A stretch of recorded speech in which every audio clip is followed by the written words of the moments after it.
3. Bismillahirrahmanirrahim. Assalamualaikum warahmatullahi wabarakatuh. Waalaikumsalam warahmatullahi wabarakatuh. Perkenalkan, nama saya Dina Lestari. Di sini saya akan mempresentasikan mengenai proposal penelitian yang saya buat dengan judul Sistem Pendukung Keputusan Pemilihan Siswa Berprestasi di Sekolah.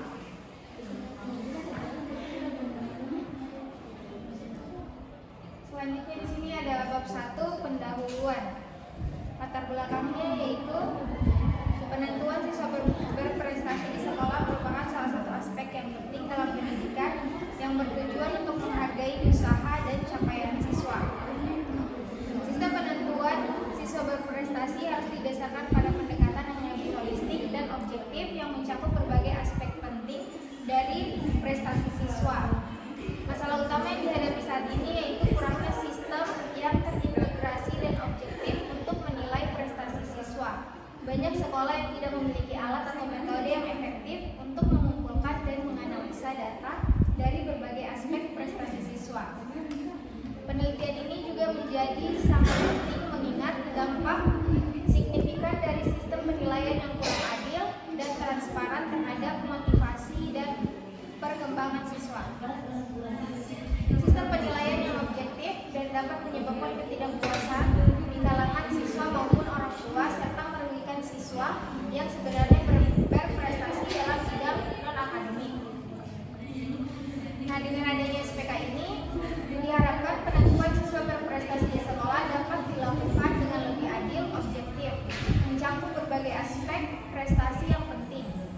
Ini akan mendorong siswa untuk berprestasi tidak hanya di bidang akademik, tetapi juga dalam kegiatan ekstrakurikuler dan aspek lain yang mendukung pengembangan potensi mereka secara menyeluruh.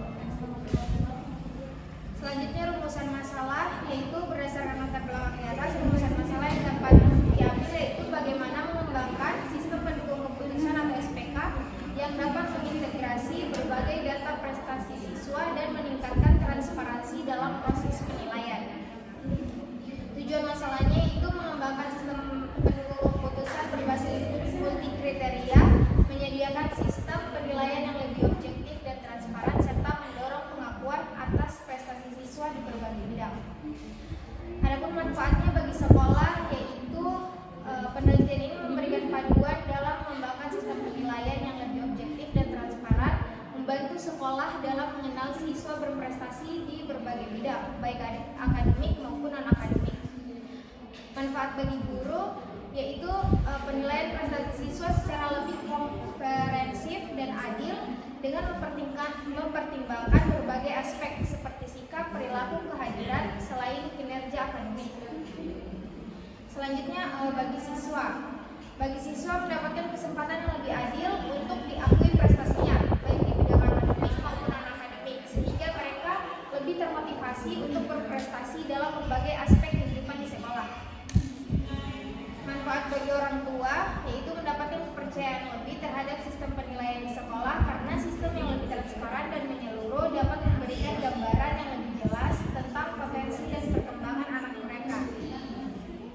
Manfaat bagi penelitian untuk berikutnya itu penelitian ini dapat menjadi dasar untuk pengembangan lebih lanjut dalam bidang evaluasi prestasi siswa dan penerapan teknologi dalam pendidikan, serta mendorong peneliti terkait implementasi SPK di sekolah.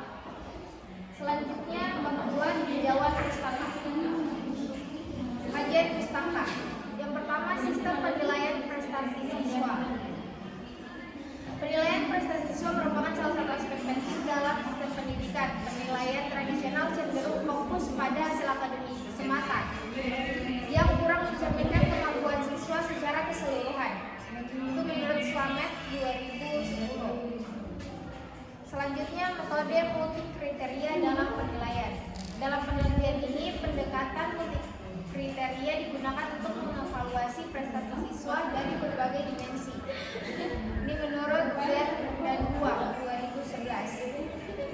Selanjutnya, sistem pendukung keputusan atau SPK adalah sistem berbasis komputer yang membantu pengambil keputusan dengan mengolah berbagai informasi dan kriteria. Menurut Turba et al. 2011. Selanjutnya, Penggunaan teknologi informasi dalam pendidikan.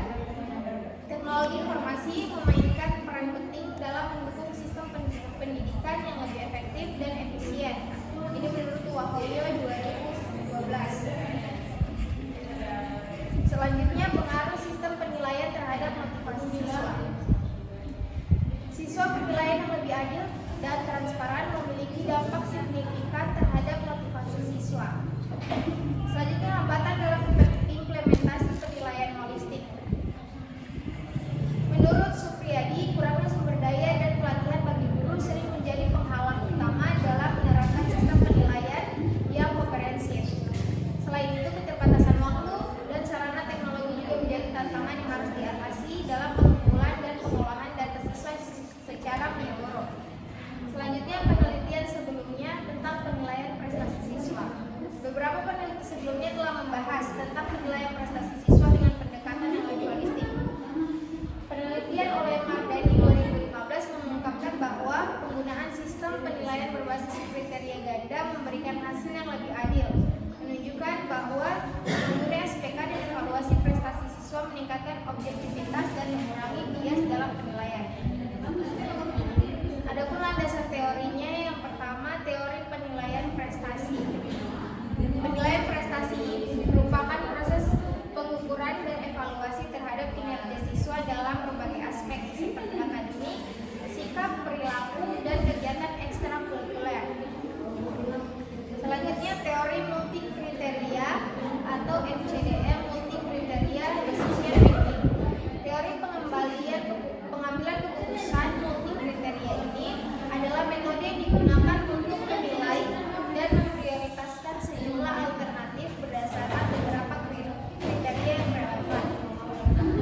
Ada juga di sini metode TOPSIS yang merupakan salah satu metode dalam MCDM, sering digunakan dalam evaluasi dengan multikriteria karena kemampuannya mengidentifikasi solusi ideal dan membandingkan berbagai alternatif terhadap kriteria yang sudah ditentukan. Selanjutnya, teori sistem pendukung keputusan atau DSS. Sistem pendukung keputusan atau SPK adalah sistem berbasis komputer yang membantu pengambil keputusan dengan menggunakan data, model, dan pengetahuan tertentu untuk menyelesaikan masalah yang kompleks. Dalam konteks penentuan siswa berprestasi, SPK memungkinkan integrasi data dari berbagai kriteria seperti nilai akademik, partisipasi ekstrakurikuler, kehadiran, dan sikap. Selanjutnya, teori motivasi. Self-determination theory yang dikemukakan oleh Desi dan Dian menjelaskan bahwa motivasi seseorang termasuk siswa dipengaruhi oleh perasaan otonomi, kompetensi, dan hubungan sosial. Penerapan sistem penilaian yang adil dan transparan dapat meningkatkan motivasi siswa untuk berprestasi karena mereka merasa diakui atas usaha yang dilakukan di berbagai bidang, tidak hanya di bidang akademik. Jadi teori ini mendukung pentingnya pengakuan terhadap prestasi non-akademik seperti kegiatan ekstrakurikuler dan sikap yang positif. Selanjutnya, teori teknologi dan pendidikan. Teknologi dalam pendidikan, sebagaimana diuraikan oleh Wahyono 2012, memainkan peran kunci dalam meningkatkan efisiensi dan efektivitas proses pembelajaran dan evaluasi. Teori keadilan dalam penilaian mengemukakan bahwa keadilan dalam proses evaluasi akan mendapatkan kepuasan dan rasa dihargai pada individu. Coba stop. Baik, selanjutnya masuk ke bab 3, metodologi penelitian. Yang pertama ada waktu dan tempat pelaksanaan. Waktu penelitian. Penelitian ini direncanakan akan dilakukan selama 4 bulan dengan rincian waktu. Bulan pertama yaitu pengumpulan data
Data kualitatif berasal dari wawancara dan observasi yang dilakukan terhadap guru, staf, dan siswa.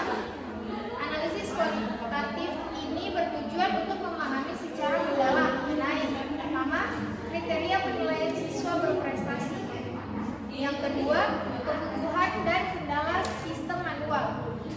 Kriteria penilaian siswa berprestasi ini digunakan untuk menentukan siswa berprestasi akan diidentifikasi berdasarkan wawancara dengan guru, staf sekolah, dan staf sekolah. Kriteria ini dapat mencakup nilai akademik, prestasi ekstrakurikuler, perilaku, dan kontribusi sosial.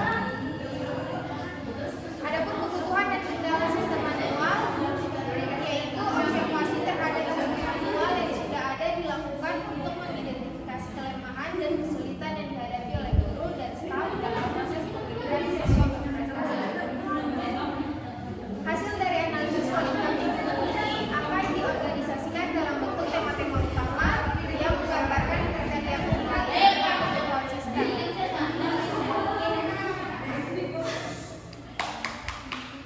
Lanjut, analisis kuantitatif. Data kuantitatif berasal dari perhitungan dalam sistem pendukung keputusan yang menggunakan metode simple additive weighting atau SAW. Metode SAW ini memerlukan langkah-langkah analisis kuantitatif sebagai berikut. Yang pertama, normalisasi data.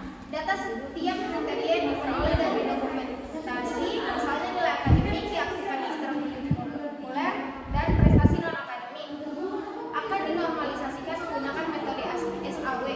Normalisasi ini diperlukan untuk menyamakan skala antar kriteria yang berbeda-beda, sehingga semua kriteria bisa dibandingkan secara objektif dengan menggunakan rumus normalisasi SAW, di mana RIJ sama dengan XIJ dibagi maksimal XIJ. Ini merupakan untuk kriteria benefit. Nah, RIJ sama dengan minimal XIJ per XIJ, ini untuk kriteria cost. Di mana RIJ ini adalah nilai yang dinormalisasikan, XIJ ini adalah nilai asli dari kriteria, dan maksimalnya ini adalah nilai maksimum dari kriteria benefit dan minimum untuk minimum dari kriteria cost. Selanjutnya, pembobotan kriteria. Jadi setiap kriteria akan diberi bobot sesuai dengan tingkat kepentingannya yang ditentukan berdasarkan hasil wawancara dengan guru. Bobot ini kemudian dikalikan dengan nilai normalisasi setiap siswa untuk mendapatkan skor akhir. Selanjutnya, perhitungan skor akhir. Nah, skor akhir ini setiap siswa diperoleh dengan menjumlahkan hasil perkalian nilai normalisasi dengan bobot kriteria. Skor akhir ini akan digunakan untuk menentukan peringkat siswa berdasarkan kinerja total mereka dengan rumus sebagai berikut. Selanjutnya, penentuan siswa berprestasi. Berdasarkan hasil perhitungan skor akhir, siswa dengan skor tertinggi akan dipilih sebagai siswa berprestasi. Selanjutnya, evaluasi sistem. Setelah sistem itu dicoba, evaluasi kualitatif akan dilakukan dengan mengumpulkan umpan balik dari guru dan staf yang menggunakan sistem. Umpan balik ini dianalisis untuk menilai sejauh mana sistem SPK membantu dan mempercepat dan mempermudah proses pemilihan siswa berprestasi dibandingkan dengan sistem manual. Hasil dari evaluasi ini akan dianalisis secara deskriptif dan digunakan untuk memperoleh sistem jika diperlukan. Kualitas sistem akan diukur dari aspek keefektifan, apakah sistem yang mampu memberikan hasil yang akurat sesuai kriteria yang telah ditentukan. Kemudian kedua, kemudahan pengguna, apakah pengguna, guru dan staf merasa terbantu dengan sistem dan sudah mengoperasikannya. Selanjutnya, efisiensi waktu, apakah penggunaan sistem menghemat waktu dibandingkan dengan metode yang awal yaitu metode manual. Selanjutnya, perancangan. Identifikasi kriteria yang pertama. Penilaian kriteria yang digunakan dalam penilaian siswa berprestasi akan ditentukan berdasarkan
Selanjutnya, perhitungan nilai siswa.